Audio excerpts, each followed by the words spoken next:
একটা ঘটনা আমি আপনাদেরকে শুনাই যে একজন একটা খাসি আর একটা গাধা পুষত। খাসিকে খুব যত্ন করত, গাধাকে যত্ন করত না। খাসি একদিন গাধাকে বলছে, গাধা তুই তো আসলেই গাধা, মালিক আমাকে কত যত্ন করে তাকে লক্ষ্য করেছো?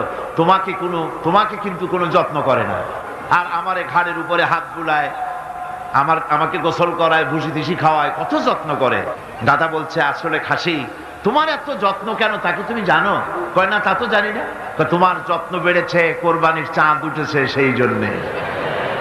এই পৃথিবীতে অন্যায় কাজ করার পরেও যারা নাকি পৃথিবীর বুকে সুখ পায়, শান্তি পায়, কোন জিনিসের অভাব নাই, নেতৃত্ব আছে, ক্ষমতা আছে, বাড়ি আছে, গাড়ি আছে, ইন্ডাস্ট্রি আছে, সবকিছু আছে, কোন জিনিসের অভাব নাই, তারা অহংকারে মেতে ওঠে, ভাবে আল্লাহ বুঝি খুব রহমত করতেছেন। না, পর্দা পাওনা সব এখানে শেষ করে দিল।